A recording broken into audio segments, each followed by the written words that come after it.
এজন্য বিশ্বনবী বলতেন আসাদুহুম ফি আমরিল্লাহি ওমর, আমার দ্বীনের ব্যাপারে সবচেয়ে কঠোর ওমর। বিশ্বনবী বলতেন আমার পরে কোনো নবী নাই, কোনো রাসূল নাই, তবে আমার পরে যদি কেউ নবী হতো আমার ওমর নবী হয়ে যেত। লা নবিয়্যা বা'দি ওয়ালা রাসূল, আমার পরে রাসূল নাই, কোনো নবী নাই, তবে লাউ কানা বা'দি নবিয়্যুন লাকানা ওমর। প্রভু তুমি বলেছো রাসূল দেবে না, বলনি দেবে না ওমর, বলনি দেবে না হামজা তারিক, খালিদ বিজয়ী সমর। প্রভু তুমি বলেছো রাসূল দেবে না, বলনি দেবে না ওমর, বলনি দেবে না হামজা তারিক, খালিদ বিজয়ী সমর। প্রভু তুমি বলেছো রাসূল দেবে না। আল্লাহু আকবার। মদিনায় যত মুনাফিক ছিল জমের মতো ভয় পাইতো সাইয়েদনা ওমরকে। শয়তানদের লিডার ইবলিসও ভয় পেত ওমরকে। বিশ্বনবী বলেন ওয়াল্লাযী নাফসি বিয়াদিহি, ওমর ওই সত্তার কসম যেই সত্তার হাতে আমার আত্মা,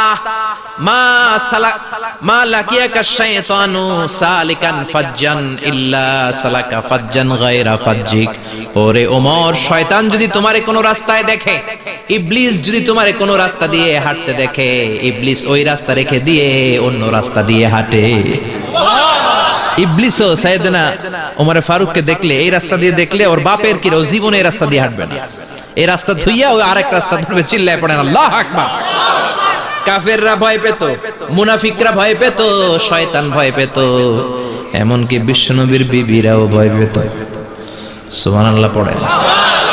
বিশ্বনবীর বিবিরা বিশ্বনবীরে ধরলেন আমার এইটা কিনা দেন, ওইটা দেন। বিশ্বনবী কয় টাকা নাই, ক্ষমতা নাই, সামর্থ্য নাই, বেশি কথা কইলে তালাক নিয়ে যাও, তোমাদের চেয়েও সুন্দরী অনেক সতী সাধবী নারী আল্লাহ ব্যবস্থা করে দিবে।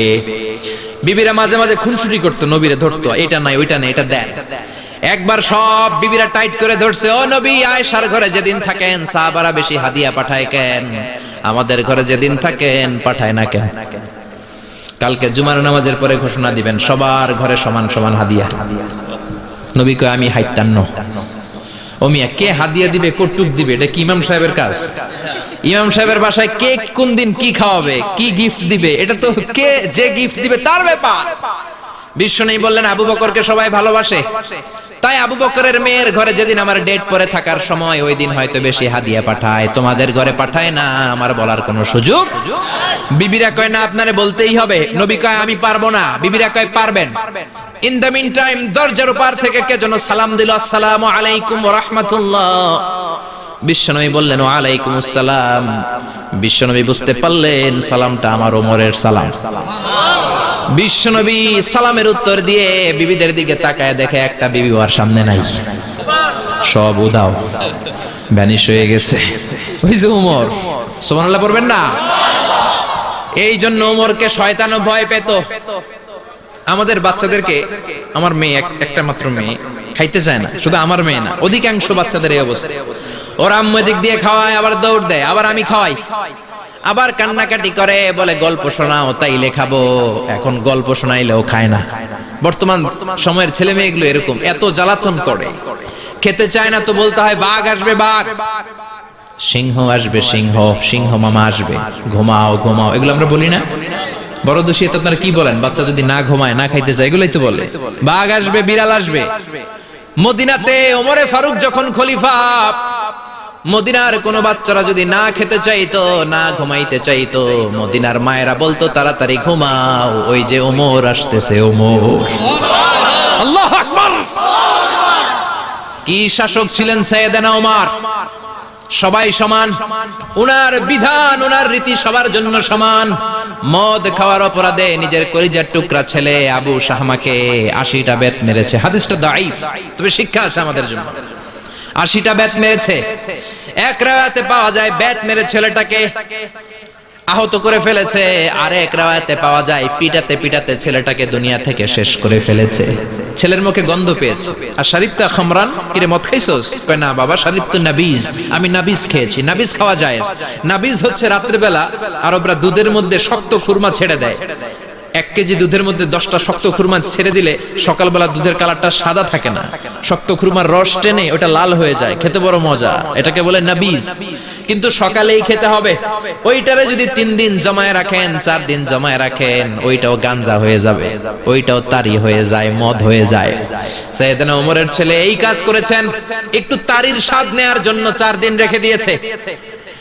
সাইয়েদনা ওমর বললেন, কি খাইছস? কয় মদ খাই নাই। নাবিস খাইছস? এদিকে আয়।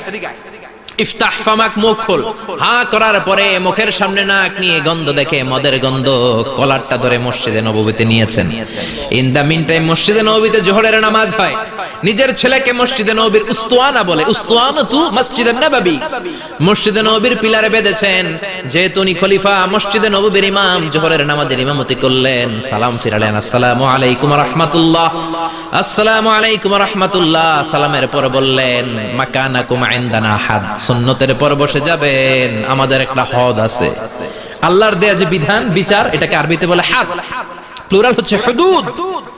আমাদের হুদুদ আছে, মানে গুরুদণ্ড আছে, বসবেন।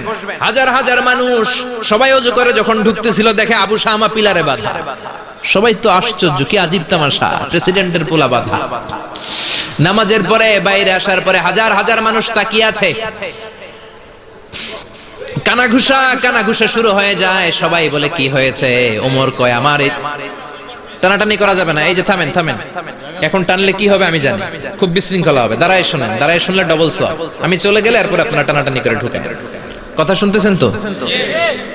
মনোযোগ আছে? লোকদের মধ্যে কানাঘুষা। প্রেসিডেন্টের ছেলে, কেউ কয় ওমর মনে হয় মারবে না, যেহেতু নিজের ছেলে তো একটু ধমকি টমকি দিয়ে ছেড়ে দিবে। কেউ বলে, না ওমর তো এত সহজ মানুষ না, মদের বিচার তো 80টা বেদ, মনে হয় 40টা মারবে। কেউ কয় না, 80টাই মারবে। ওমর চেয়ারে বসে জল্লাদরে ডাকলেন, বললেন, ইবদা বিসমিল্লাহ, নে চাবুক শুরু কর। বাইতুল মাল থেকে শক্ত সাইজের একটা চাবুক আনবি। জল্লাদ চাবুক এনে দাঁড়ালেন। ওমর বললেন, ইবদা বিসমিল্লাহ, শুরু কর। জল্লাদ মারতে শুরু করেছে। ওয়াহিদ, ইতনাইন, তালাতা, 3টা মারার পরে এক থাপ্পড় মেরে জল্লাদকে 3 হাত দূরে ফেলে দিলেন। ধমক দিয়ে বললেন, তুই চাবুক মারস নাকি চাকরি বাসাস? আসলে জল্লাদ কিন্তু আস্তে মারে নাই, দেহের যত জোর ছিল জোর দিয়ে মেরেছে, কিন্তু ওমরের পছন্দ হয় নাই।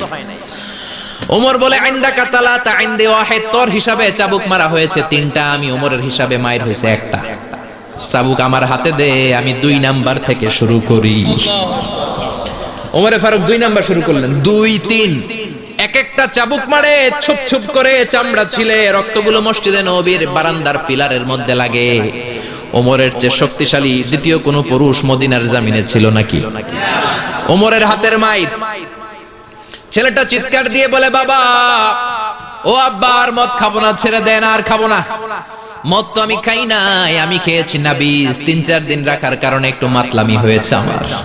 আব্বা, এবারের জন্য ছেড়ে দেন, আর খাবো না। ওমরের কঠোর হৃদয়ে কোনো দয়া মায়া আসে না, মারতে লাগলেন।